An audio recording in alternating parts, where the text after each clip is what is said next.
था और सब अच्छा लग रहा था। 7 ही ओवर गुजरे, 13 ओवर हो चुके थे जब हमने प्रोग्राम जो था पहला ख़त्म किया था, और उस वक्त जो एवरेज थी रिक्वायर्ड रन रेट 6.4 था। और उसके बाद जैसे ही वो एवरेज बढ़ना शुरू हुई, लगा कि शायद इतना क्या ही मुश्किल सर पे आन पड़ी है अचानक से कि कुछ भी हो नहीं पा रहा। और स्पेशली उन लोगों से जो टीवी पे बैठ के बहुत बड़ी बड़ी बातें करते थे बाबर आजम की कप्तानी के बारे में, आज जब उनको मौका मिला तो कुछ कर नहीं पाए। बहुत सारे और भी पहलू हो सकते हैं, लेकिन जो अभी बहुत क्लियरली एक पहलू दिख रहा है वो है इमाद वसीम की बैटिंग। जब आए वो उस वक्त रिक्वायर्ड रेट 6 साढ़े 6 के करीब था और इतनी एवरेज बढ़ती चली गई, ना उनसे हिट हो रहा था ना उनसे भाग के रन लिया जा रहा था। हुआ क्या, कहाँ हम आखिरी 7 ओवर में इतने गलत हो गए कि हम 120 करा के भी 6 रन से मैच हार गए। इस पे बात करेंगे हम। सलीम भाई और इंजामुल हक भाई ने मैं ज्वाइन किया है। इंजी भाई आपसे शुरुआत करना चाहूंगी।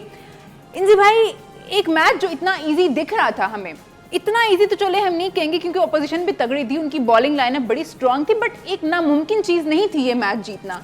लेकिन फिर भी जब आपके बैटर्स इस तरह से थ्रो कर देंगे गेम, तो आप कप्तान को फिर इल्जाम नहीं दे सकते, फिर आप किसको इल्जाम देंगे? देखिए, गेम बिल्कुल इजी था पाकिस्तान के लिए और बिल्कुल भी मैं ये इंडियन टीम को अगर कोई कहे ना कि क्रेडिट दूं तो मैं बिल्कुल नहीं दूंगा। ये मैं कहूँगा कि जी पाकिस्तान टीम का फॉल्ट था, क्योंकि जी जिस तरह इन्होंने बैटिंग की है, इन्होंने किसी भी टाइम प्रेशर नहीं डाला उनकी टीम। मैं अगर थोड़ा सा पहले आपको चलूँ ना जी, क्योंकि जी जिस तरह 10 ओवर थे, 10 ओवर में उन्होंने 80 पे 3 विकेटें थी इंडिया की जी। हमारे 57 पे 1 विकेट थी। जिस टाइम 1 विकेट थी, आप विकेट पे खड़े थे, आपने क्यों नहीं रिस्पॉन्सिबिलिटी ली कि जी आप थोड़ा सा तेज़ खेल लें, क्योंकि जी आप है ना थोड़ा सा अच्छा करें। क्योंकि जी जहाँ 6 रन्स की एवरेज थी तो 13 रन्स के बाद भी 6 प्लस की एवरेज थी। एक तो ये वाली चीज़ है कि जी ये नोट करने वाली है। दूसरी चीज़ ये कि जी इमाद वसीम का है कि जिस तरह वो खेला है, क्योंकि जी हमें किसी टाइम लगा ही नहीं, अगर आपसे हिट नहीं लग रही तो आप आउट होके जा सकते हो कि वापसी किसी और को, अगर ऐसी नहीं कि जी हिट नहीं लग रही, टेल एंडर नहीं हिट मार रहे थे। नसीम शाह ने आके 3 बॉलों पे 10 रन किए हैं, हाँ जी, ठीक है ना, उसने आके हिट किया है। आप हिट तो करें, एटलीस्ट एफर्ट तो आपको नज़र आए ना कि कहीं, क्योंकि जी एफर्ट हो रही हो। तो यहाँ तो मुझे बिल्कुल एफर्ट ही नज़र नहीं आ रही थी, क्योंकि जी बिल्कुल कोई ऐसी चीज़ नज़र नहीं आई। क्योंकि जी एंड में, क्योंकि जी 6-7 रन की भी एवरेज चली जाए तो कोई इतना बड़ा ग्राउंड नहीं था, पिच पे कोई ऐसी मुश्किल नहीं हो रही थी कि आप कर सकते थे। कितनी दफ़ा हुआ है कि जी आपने 120 रन को डिफेंड किया हो, क्योंकि जी पाकिस्तान बॉलिंग ने जितनी मर्जी बड़ी अपोजिशन सामने हो, अगर आपके बॉलर्स ने अच्छी बॉलिंग कर गई है, आपने अपोजिशन को आउट कर दिया है, तो मेरा नहीं ख्याल कि जी फिर आप उसको अंदर आने देते हैं। सो अब है ना, वैसे तो हमें अपने मुंह बंद कर लेने चाहिए क्योंकि जी हमारे पास इस चीज़ का कोई जवाब नहीं है कि जो आप पूछ रही हैं। ये तो हम अपनी एक चीज़ बता रहे हैं। 120 रन करने के लिए कितनी एक प्लानिंग की ज़रूरत पड़ेगी, कितनी एक सोच की ज़रूरत पड़ेगी, कितनी, मेरा मतलब है कि ज़रूरत पड़ेगी, मेरी ये समझ में नहीं आ रही वाली बात। सलीम भाई, एक आपका मिडिल ऑर्डर रन बॉल पे मैच नहीं जितवा पा रहा आपको। Run ball, it was run ball. देखें, हम जितना क्रेडिट दें अपनी बॉलिंग को, हम बार बार कह रहे थे कि यहाँ सिर्फ अगर मैच जितवा सकती है तो हमारी बॉलिंग है, और उन्होंने जो वो कर सकते थे 120 पे 80 पे 3 आउट, 9 ओवर पड़े हुए थे, उनको रिस्ट्रिक्ट किया 120 पे। मेरा ख्याल जितना क्रेडिट देना चाहिए बॉलिंग को वो कम है। सेकंड, अब आपको याद होगा, आपने मुझे कहा कि हम मैच जीत गए हैं। मैंने आपको बार बार कहा था आखिरी बॉल तक आप डिसाइड नहीं कर सकती, ये मैच अभी बहुत पड़ा हुआ है। याद होगा आपको 70वें ओवर में ही समझ आ गई थी कि नहीं, अब उसके बाद मैंने आपसे एक और चीज़ की थी कि एवरेज 7 से ऊपर नहीं जानी चाहिए। आपने कहा था बिल्कुल कि ये 7 से ऊपर अगर एवरेज चली गई ना तो ये हमारे लिए मुश्किलात होनी शुरू हो जाएंगी, क्योंकि विकेट मुश्किल है, यहाँ हिट लग नहीं रही।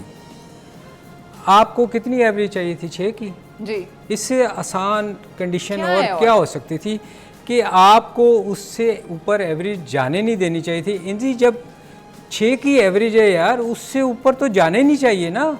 आप एटलीस्ट सिंगल ही करते रहे तो आपको, मैंने याद आपको कहा था एक चौका लगेगा तो एवरेज लूज बॉल को मिस नहीं करना, क्योंकि एवरेज बढ़ेगी तो हम पे प्रेशर पड़ेगा। जी। इमाद वसीम एनजी ने बहुत डिसेंट तरीके से उसको कवर करने की कोशिश की है, मैं नहीं करूँगा। देखें, उसने मेक श्योर किया कि वो आउट भी ना हो और एवरेज भी बढ़ाता रहे। आप मुझे बताएं, अगर एज ए बैट्समैन मैं, अगर मुझसे स्कोर नहीं हो रहा या एनजी से स्कोर नहीं हो रहा, हमारी कोशिश है कि यार मैं एटलीस्ट आउट हो जाऊं, ट्राई तो करूं। वो बीट होता रहा, आप देख लो उठा के उसने कितने वो ओवर पूरा ओवर ज़ाया करता था और सिंगल करके सामने चला जाता था।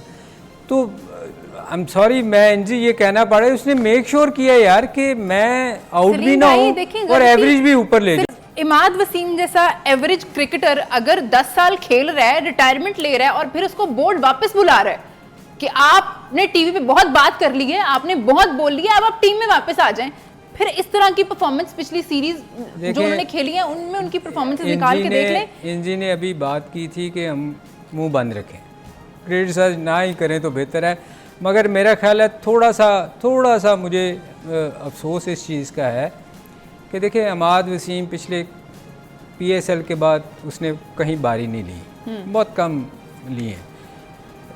शादाब जिसने पिछले मैच में 40 किया था, एटलीस्ट आपको इन लोगों को प्रमोट करके ऊपर नहीं भिजवाना चाहिए था ऐसे बैट्समैन को। मतलब मैं क्रिटिसाइज़ करना चाह रहा हूँ कि देखें, उस बंदे को जब बारी नहीं ली गई हुई, फिर उसका आ रहा है कि इसको वापस भेजना है, आप उसको ऊपर भेज रहे हैं। आपने उसको किस वजह से ऊपर भिजवाया है? मुझे आप देखें ना, आप एक बंदे ने 40 पिछले मैच में किया, चलो जैसे भी किया उसने 40 किया, हाँ। इन फॉर्म है, आप उसको भिजवाएं, एटलीस्ट एवरेज तो ना ऊपर जाती ना। वो आउट हो गया, मार के आउट हुआ ना, तो ये कोई भी बैट्समैन होता उसको नज़र आ रहा था कि अगर मेरे से नहीं खेला जा रहा, तो मैं समझता हूँ इफ्तिहार था, बाकी थे वो ट्राई करते जाके एटलीस्ट सिंगल तो करो यार। आपसे चौका नहीं लग रहा, इंजी 6 की एवरेज है जी, कोई 8, 9, 10 की एवरेज तो थी नहीं कि आप पे प्रेशर था। इंजी भाई चौके की भी जरूरत नहीं है, अगर 6 की एवरेज में तो चौके की जरूरत ही नहीं है। इंजी भाई